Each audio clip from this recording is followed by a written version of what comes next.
खोडव्या ऊसामध्ये हे कॉम्बिनेशनचा वापर करा आणि ऊसाची पानाची रुंदी आणि त्यासोबतच कांडीची जाडी सोबत वाढवा। हे एक कॉम्बिनेशन ऊसाची उत्पादन वाढवण्यासाठी खूप महत्त्वाचे आहे।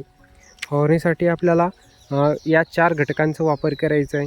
सर्वप्रथम पहिलं आणि महत्त्वाचं म्हटलं जे की म्हणजे बायोझेम।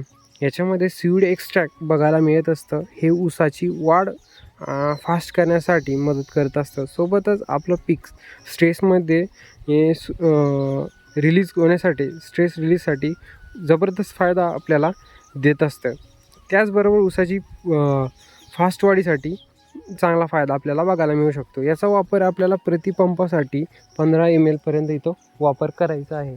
दुसरं आणि सर्वात महत्त्वाचं म्हणजे जे की आपल्याला मॅग्नेशियमचा इथं वापर करायचा आहे।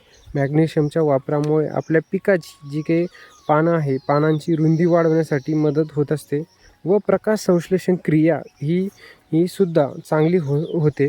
त्यामुळे कांडीची जाडी चांगली होते। तिसरं आणि सर्वात महत्त्वाचं जर म्हटलं जे की म्हणजे आपल्याला फेरसचा इथं वापर करायचा आहे। फेरसमुळं आपल्या पिकामध्ये जर कधी जास्त प्रमाणामध्ये पिवळेपणा जर असेल, पिवळेपणा जाण्यासाठी व हिरवेगार होण्यासाठी चांगली मदत आपल्याला फेरस आपल्याला इथं करायचं आहे। आणि फेरसचा आपल्याला इथं वापर प्रतिपंपासाठी 50 ग्रॅमपर्यंत इथं करायचं आहे। आणि चौथं आणि सर्वात महत्त्वाचं जे की म्हणजे आपल्या पिकाची चांगली मजबूती होण्यासाठी झिंकचा आपल्याला इथं वापर करायचा आहे।